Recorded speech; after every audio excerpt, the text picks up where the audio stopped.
The hidden betrayal. The Galactic Council had always been seen as a symbol of peace and fairness. For centuries, it had brought together many different species from across the galaxy, helping them live and work together without war.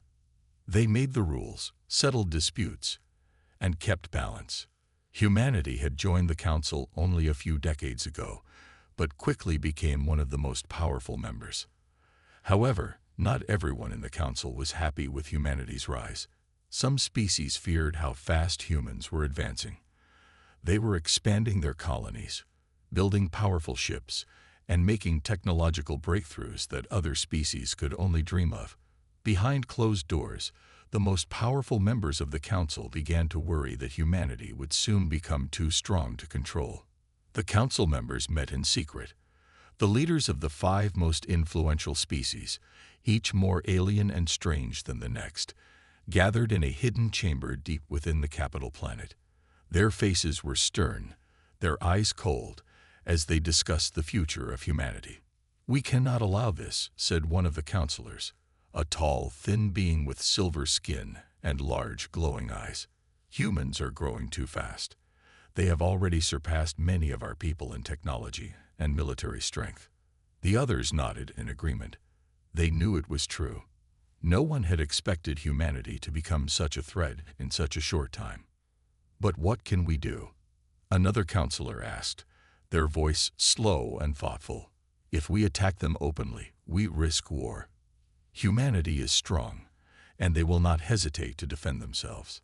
The other species may not support us if we break the Council's rules." "We don't need an open war," the first counselor replied, his voice a whisper. "We will strike in secret. We will make sure that humanity never sees it coming." The plan was simple but deadly. The Council would target humanity's most important colonies, cutting them off from Earth. By destroying these key outposts, they could weaken humanity without drawing too much attention. It would seem like accidents, natural disasters, or isolated attacks by pirates. No one would ever suspect the Council's hand in the destruction. The counselors left the meeting, each of them knowing they had taken the first step toward betraying one of their own.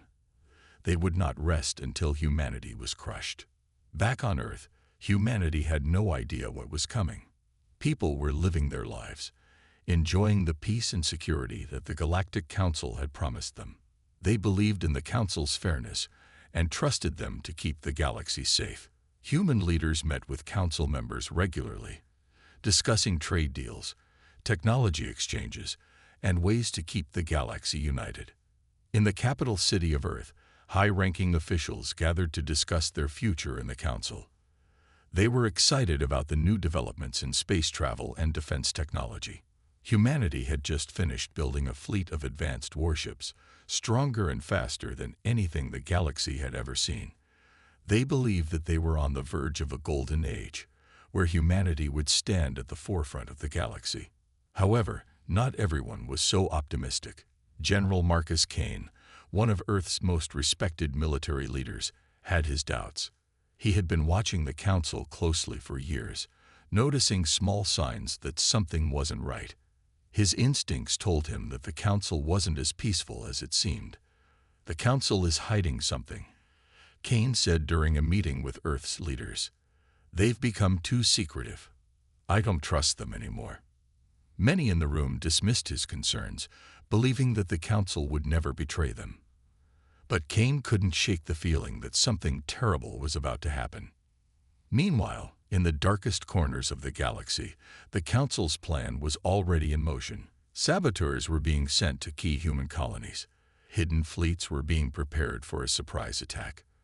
The Council knew that if their betrayal worked, humanity would be too weakened to fight back. The betrayal had begun, and humanity was walking straight into the trap without knowing it. The first attack.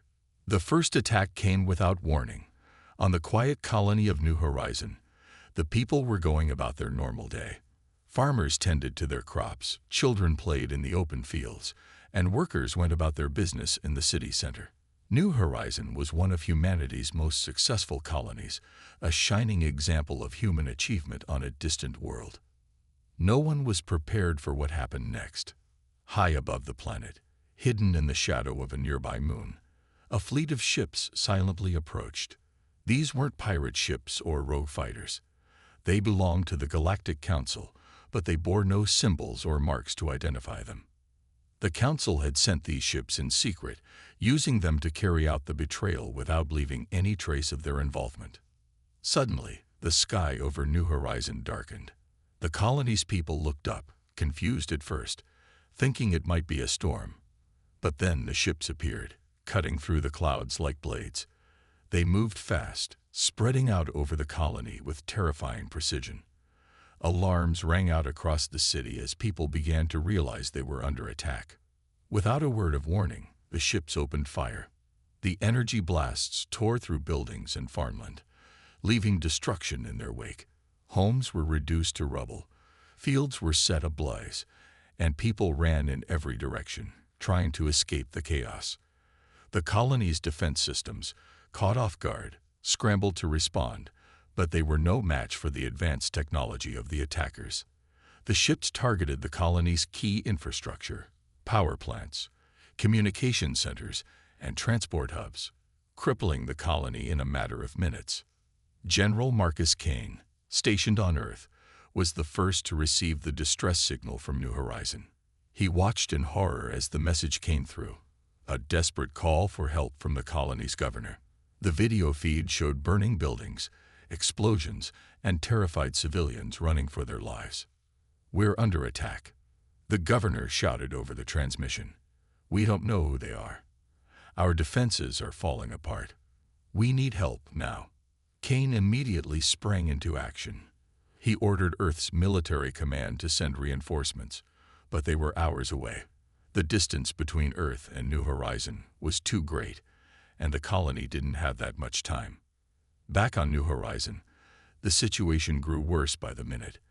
The Council's ships continued their relentless assault, showing no mercy. Colony defense fighters were launched to fight back, but they were quickly destroyed by the attackers' superior firepower. The colony's leadership tried to organize an evacuation, but the attack was too swift, too overwhelming. Among the chaos, a young pilot named Sarah Clark fought to save as many lives as she could. She flew one of the last defense fighters still operational, dodging enemy fire and trying to protect the fleeing civilians below. Her heart raced as she saw the destruction around her, but she knew she couldn't give up. "I have to hold them off," she whispered to herself, gripping the controls tightly. Just a little longer. But the odds were against her. As she engaged one of the enemy ships, her fighter was hit. The controls sparked, alarms blared, and her ship spiraled toward the ground. With quick thinking, Sarah managed to eject just before the crash, landing hard on the burning ground below. Dazed but alive, she stumbled to her feet and looked around at the devastation. Buildings were collapsing, fires raged everywhere, and the screams of terrified people filled the air. The once beautiful colony of New Horizon had become a war zone. As the day turned to night, the attack finally ended. The Council's ships withdrew as quickly as they had appeared, leaving behind a ruined colony and countless dead. The survivors huddled together in the wreckage, trying to comprehend what had just happened. There were no answers, only fear and confusion. Back on Earth, General Kane received the final transmission from New Horizon. A silent image of the destroyed colony, smoke rising into the dark sky. His heart sank as he realized the full extent of the attack. This was no accident, Kane muttered to himself.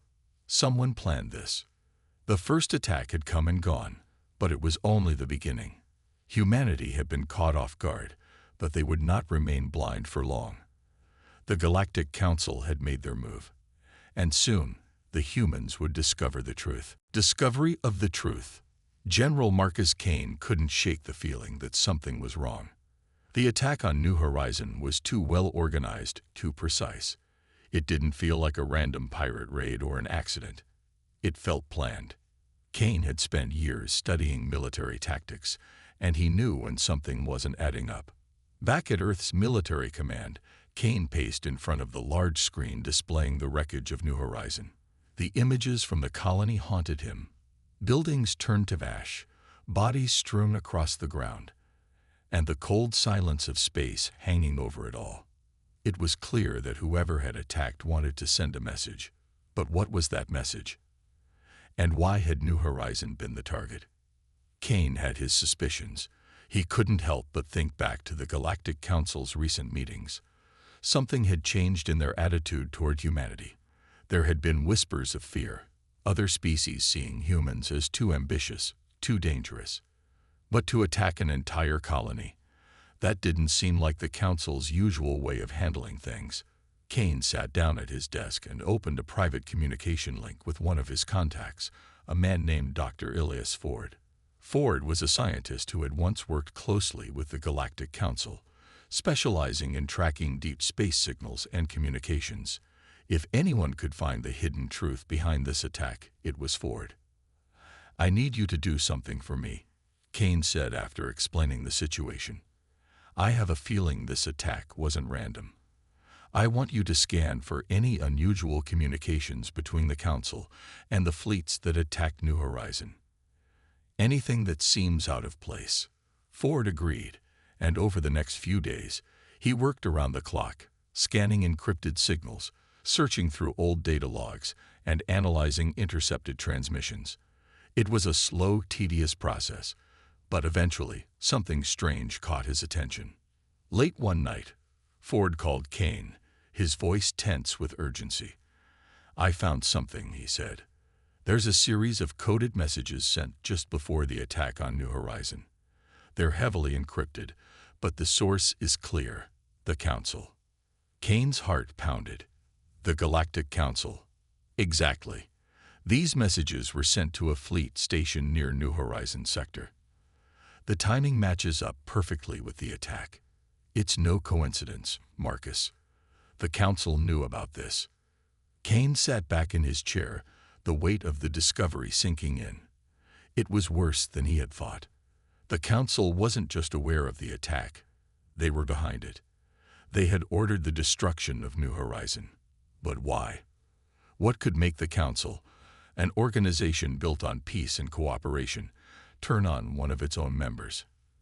"They're trying to weaken us," Kane realized out loud. "They see us as a threat, and they want to take us out before we become too powerful." Ford nodded. "It makes sense. Humanity's been advancing faster than any other species in the Council. Our technology, our military, it's all growing. The Council is scared, and they're trying to stop us before we get too big to control." Kane knew that this discovery couldn't be kept secret. The people of Earth had to know the truth. But more importantly, the Council had to be held accountable. If they had betrayed humanity once, they would do it again. The Council had crossed a line, and Kane was determined to make them pay for it. "We need proof," Kane said. "Something undeniable that will show everyone what the Council has done." Ford agreed and promised to continue digging for more evidence. Meanwhile, Kane prepared to bring this information to Earth's leaders. He knew that once the truth was out, humanity would be forced to make a decision: either continue trusting the Council and risk further betrayal, or stand up and fight back. In the days that followed, Kane gathered all the evidence Ford had uncovered.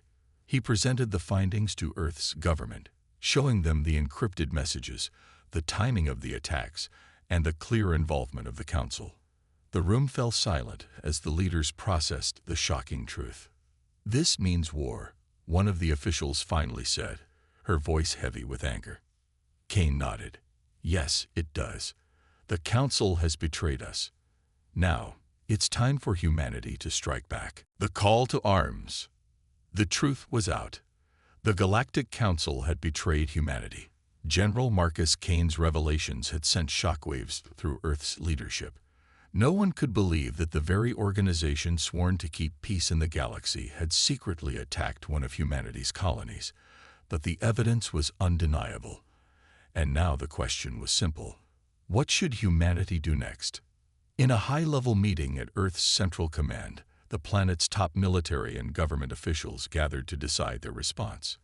The air in the room was heavy with tension as leaders discussed their options.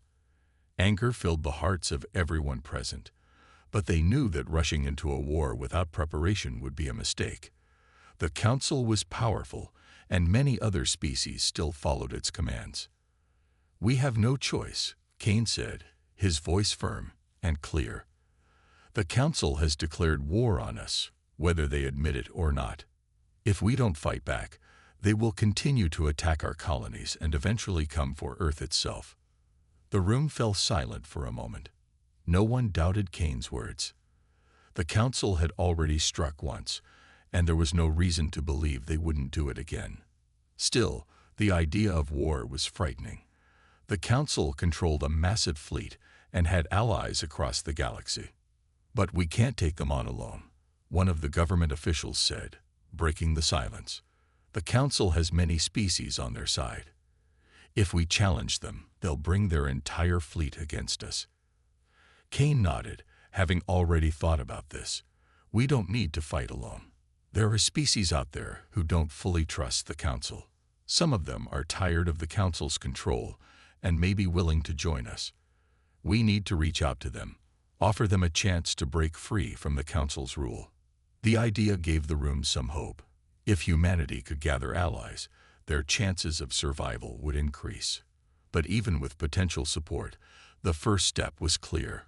Earth needed to build its defenses and prepare for war. Within days, the call to arms spread across the planet. News of the Council's betrayal reached every corner of human civilization, from the largest cities to the smallest space outposts. The message was the same. Humanity had been attacked, and now it was time to fight back. Factories switched from making civilian goods to building warships, weapons, and defense systems. Engineers and scientists worked day and night, developing new technologies to give humanity an edge in the coming battle. They upgraded ships with advanced shields, faster engines, and more powerful weapons. Earth's fleet, which had already been growing, was now expanding faster than ever before. Young men and women lined up to join the military, ready to defend their planet and their people. Training camps were set up across Earth and its colonies, preparing soldiers for the battles to come. There was no shortage of volunteers. Everyone wanted to fight after hearing about what had happened to New Horizon. The images of the destroyed colony, the burning homes, and the suffering civilians had ignited a fire in humanity's heart. In the capital city of Earth, General Kane stood on a platform overlooking the largest spaceport, where the newly built warships were being prepared. Thousands of soldiers stood in formation below him, waiting for his words. The sun was setting, casting a red glow across the sky, as if reflecting the anger and determination of the human race. "Soldiers of Earth," Kane began, his voice booming across the port. "We stand at the edge of war. The Galactic Council, the very ones who swore to protect peace, have turned against us. They attacked our people, destroyed our colonies, and now they threaten the future of humanity." He paused, looking out at the faces of the soldiers. They were young but ready, their eyes filled with resolve. "But they have made one grave mistake," Kane continued.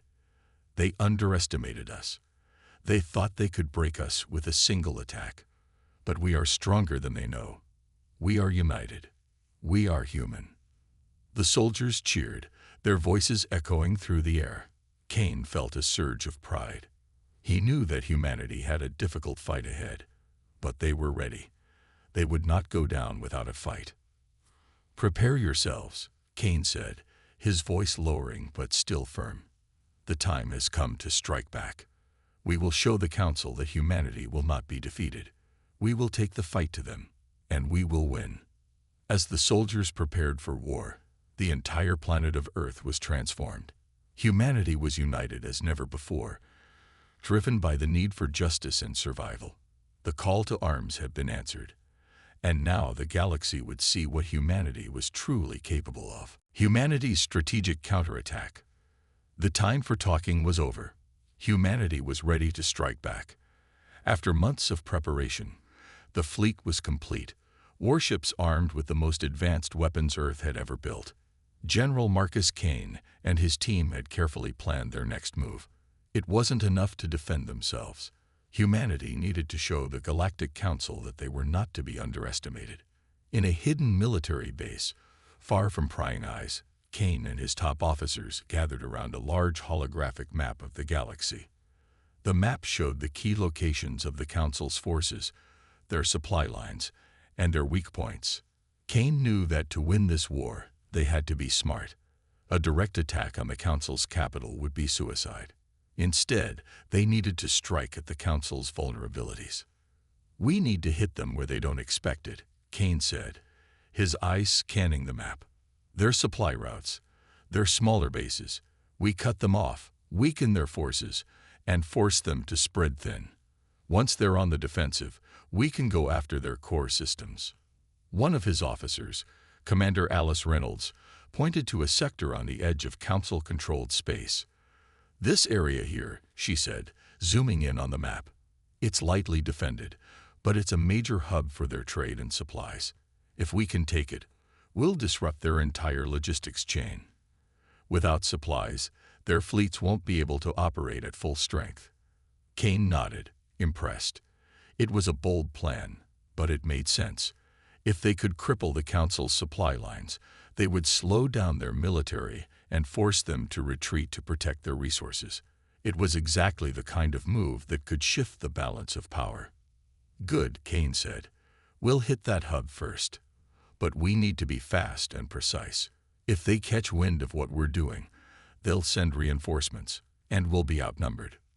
Within hours, the fleet was mobilized. Thousands of ships, from small fighters to massive battleships, set off into the vastness of space, their engines burning bright against the darkness. Leading the charge was Kane, commanding from the bridge of the U.S. Valor, Earth's most advanced warship. The crew was tense but ready, each person knowing the importance of the mission. As they approached the target sector, the fleet maintained radio silence to avoid detection. The Council's base was just ahead, a small station orbiting a planet rich with resources. It wasn't heavily guarded, exactly as Reynolds had predicted. The Council didn't expect a direct attack so far from the front lines. Kane stood at the bridge, watching the station come into view on the ship's sensors. "All units, prepare to engage," he ordered. "We strike fast and hard. No mercy." The signal was given, and Earth's fleet descended on the station like a swarm of angry hornets. Fighters swooped in, lasers blazing, while larger ships unleashed a barrage of missiles and energy blasts. The Council's forces were completely caught off guard. Their ships scrambled to respond, but it was too late. Within minutes, the station was overwhelmed. Explosions rocked the station as Earth's ships targeted its power generators and weapon systems. Kane watched as the enemy ships tried to flee, but they were quickly destroyed by his fleet's precision strikes. It was a decisive victory. "We've taken control of the station," one of Kane's officers reported. "The Council's forces are retreating." Kane allowed himself a brief moment of satisfaction. "Good. Now secure the area and make sure nothing gets through. We've just cut off a major artery of the Council's supply chain." The news of humanity's victory spread quickly. Across the galaxy, people began to realize that humanity wasn't just defending itself. They were taking the fight to the Council. The Council's leaders were shocked. They had expected humanity to crumble after the first attack, but now they were facing a full-scale counteroffensive. The Council tried to regroup, sending reinforcements to retake the sector, but Earth's forces were prepared. Using their newly developed weapons and tactics, humanity fought off every attempt the Council made to regain control. Each victory gave humanity more confidence and momentum. As the weeks went by, humanity continued to strike at the Council's weak points, hitting their supply lines, sabotaging their bases, and slowly but surely weakening their grip on the galaxy. It was a long and dangerous road, but Kane knew they were on the right path. The Council had made a fatal mistake by underestimating humanity. Now, they were paying the price. The final showdown.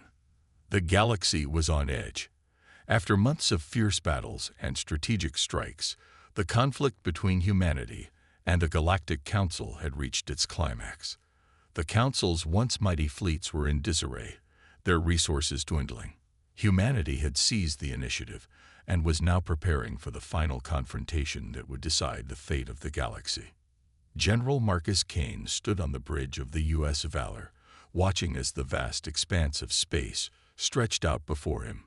His eyes were fixed on a holographic map showing the location of the Council's main fleet. This was it, the moment they had been preparing for.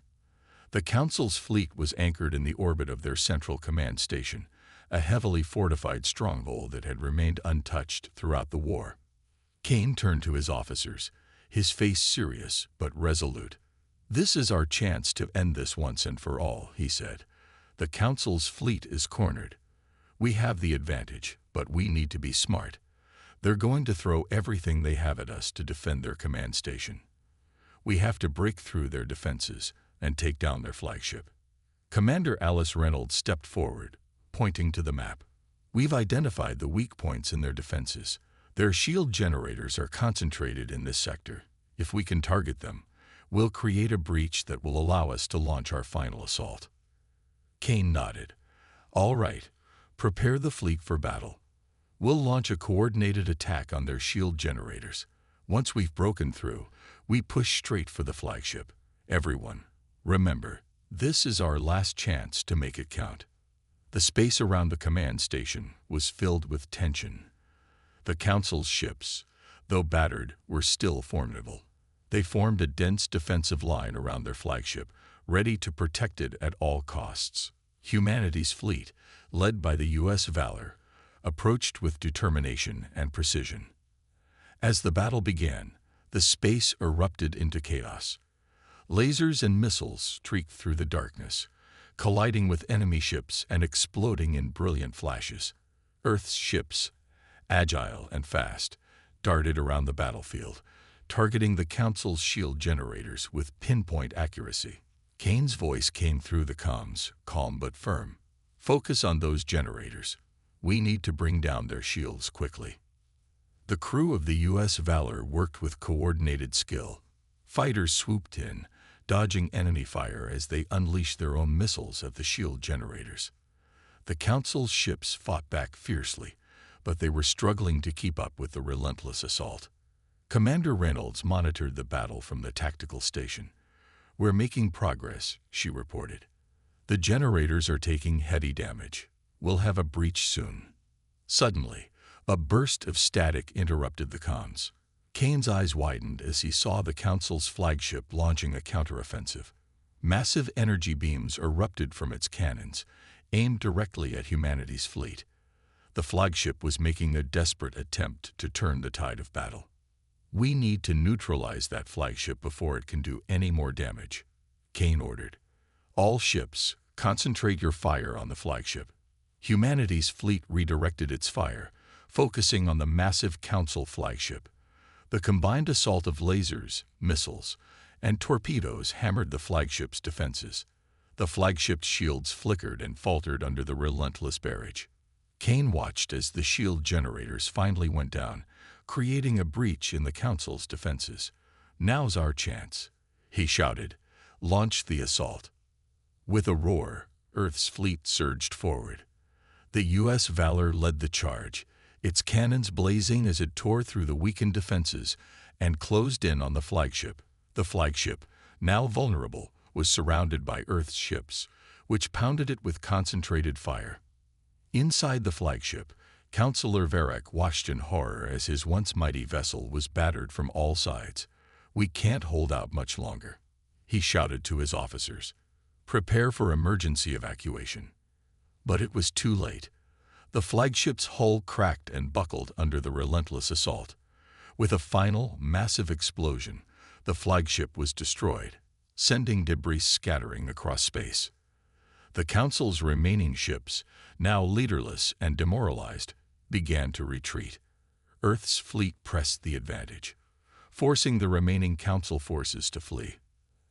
As the dust settled and the battlefield cleared, Kane took a deep breath, his eyes surveying the wreckage. The final showdown had been a grueling battle, but humanity had emerged victorious. Back on Earth, celebrations erupted as news of the victory spread. The Galactic Council had been defeated, and humanity had proven its strength and resilience. General Kane and his fleet were hailed as heroes, their bravery and strategic brilliance celebrated across the galaxy. The victory marked the end of an era of Council dominance and the beginning of a new chapter for humanity, a chapter where they would take their place as a powerful and respected force in the galaxy. The Council's defeat. The Galactic Council's defeat was now undeniable. After the crushing blow dealt by humanity's final assault, the Council's once grand empire lay in ruins. The Council's central command station, their symbol of power, had been destroyed, and their fleet was in disarray. The galaxy was witnessing the end of an era. General Marcus Kane stood on the bridge of the U.S. Valor, looking out at the wreckage of the Council's flagship and the remnants of their fleet. The battle had been fierce, but humanity's strategic brilliance and determination had won the day. "Prepare a status report," Kane ordered. "I want to know how many Council ships remain and their condition." Commander Alice Reynolds, ever efficient, quickly relayed the information. "The Council's remaining ships are retreating. Many are heavily damaged, and their morale is shattered. We've effectively neutralized their main forces." Kane nodded, relieved but wary. "We need to make sure they don't regroup, continue to track their movements, and ensure they don't pose a threat to our systems." The victory was a significant milestone, but Kane knew that the aftermath of such a battle required careful management. The Council had been a powerful force, and their defeat left a power vacuum that could lead to further instability in the galaxy. As the news of the Council's defeat spread, various factions and species across the galaxy reacted with a mix of shock, relief, and celebration. For many, the Council's fall marked the end of years of oppression and control. The Council had ruled with an iron fist, and their defeat meant a chance for new beginnings. On Earth, celebrations erupted in cities and space colonies. People gathered to watch broadcasts of the victory, their faces alight with joy and pride. The once unthinkable victory was now a reality, and humanity was celebrated as the heroes who had toppled a galactic empire. In the heart of the celebrations, General Kane and his crew were honored for their bravery and leadership. They had led humanity through its darkest hour and emerged victorious against overwhelming odds. Their names would be remembered for generations to come. But amidst the celebrations, there was also a sense of reflection. The Council's defeat was a monumental achievement, but it had come at a cost. The war had been long and brutal, and many lives had been lost on both sides. Kane gathered with his senior officers to discuss the future. "We've won this battle, but we need to plan for the future," he said. "The Council's defeat is only the beginning. We must ensure that the galaxy remains stable and that no other power rises to fill the void left by their collapse." Commander Reynolds agreed. "We should reach out to the various species and factions affected by the Council's rule. Building alliances and fostering cooperation will be crucial in preventing any new threats from emerging." Kane nodded. "We need to show that humanity is not only a powerful force, but also a responsible one. We have a chance to reshape the galaxy for the better. Let's make sure we take it." Meanwhile, Councillor Varek and other high-ranking officials who had survived the battle were in hiding. They had underestimated humanity, and their failure had left them with few options. They knew their power was broken, and they would have to contend with the new order emerging in the galaxy. As they plotted their next moves from the shadows, it was clear that their days of dominance were over. The galaxy had changed, and humanity was now a central player in its future. Back on Earth, the focus was on rebuilding and forging a new path forward. Humanity had proven its strength and resilience, but the real work was just beginning. The galaxy was a vast and complex place, and maintaining peace and stability would require effort, diplomacy, and leadership. General Kane and his team were determined to lead with wisdom and fairness, using their victory as a foundation to build a better future. The defeat of the Galactic Council was not just a military triumph. It was an opportunity for a new era of cooperation and understanding. As the galaxy looked towards a new chapter, humanity stood ready to take its place, not as conquerors, but as leaders dedicated to a brighter future for all. A new beginning. The galaxy was changing. With the fall of the Galactic Council, a new era was dawning, and humanity was at the heart of it. The destruction of the Council's rule had ended an oppressive regime and opened the door to new possibilities. Now, it was time for humanity to step forward and shape the future of the galaxy. General Marcus Kane stood on the observation deck of the U.S. Valor, gazing out at the stars. The ship was in orbit around Earth, now safe and free from the threat of the Council. Kane could see the beautiful blue planet below, a symbol of humanity's resilience and strength. "We did it," Commander Alice Reynolds said, joining him on the deck. "The Council's reign is over. What happens next?" Kane turned to her, a thoughtful expression on his face. "What happens next is up to us. We've won the battle. But now we need to build a new galaxy, one where peace and cooperation replace fear and oppression." The first steps toward this new beginning were already in motion. Representatives from various species and factions, once under the Council's control, were gathering for a historic summit. The goal was to establish a new framework for interstellar relations, one that promoted equality and collaboration. On Earth, the summit was being broadcast live to millions of viewers.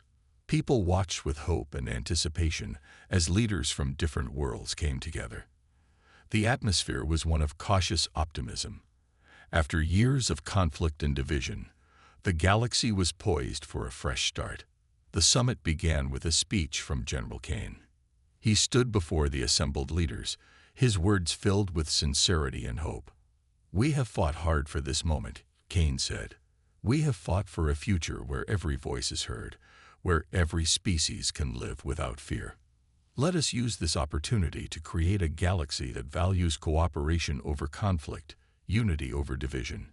Together, we can build a new beginning for all of us." The leaders listened intently, and there was a sense of agreement in the room. The Council's defeat had shown that unity could overcome even the most powerful adversaries. Now, it was time to put that lesson into practice. In the days that followed, agreements were reached on new policies and cooperative measures. The summit resulted in the creation of a Galactic Council of New, a democratic assembly where representatives from each species had an equal voice. This new council aimed to prevent any single group from dominating the galaxy and to ensure that conflicts were resolved through dialogue rather than force. The first orders of business were to establish trade agreements, share technology, and address the humanitarian needs of those who had suffered under the Council's rule. Efforts were made to rebuild damaged worlds and restore trust among the different species. On Earth, the mood was one of celebration. People were proud of what had been achieved and hopeful for the future. The victory over the Council had not only secured humanity's place in the galaxy, but also opened the door to a new era of peace and prosperity. General Kane and his team were busy overseeing the transition. They worked with other leaders to ensure that the new council operated smoothly and that the agreements were implemented effectively. It was a challenging task, but they were committed to making the new order work. As the months went by, the changes became more visible. Trade routes that had been disrupted were reopened, and planets that had been isolated were reconnected. The galaxy was beginning to heal from the scars of the past. Humanity, once seen as a small and insignificant player on the galactic stage, had proven its strength and capability. Now, it was leading the way towards a brighter future. The new Galactic Council of New worked to address grievances, promote scientific exchange, and foster diplomatic relations. The stars seemed brighter, and the future held promise. The legacy of the Galactic Council's fall was not just in the defeat of a tyrannical regime, but in the hope it brought for a better galaxy. The conflict had shown that even the greatest obstacles could be overcome with unity and determination. General Kane, looking out at the stars, felt a sense of accomplishment. The galaxy had taken its first steps towards a new beginning. Humanity had played a crucial role in shaping this new era, And now it was up to all species to work together to build a future where peace and cooperation thrived. The galaxy had turned a page, and with it came the promise of new adventures and opportunities. It was a new beginning for everyone, and the hope was that it would be a beginning filled with understanding, growth, and lasting harmony.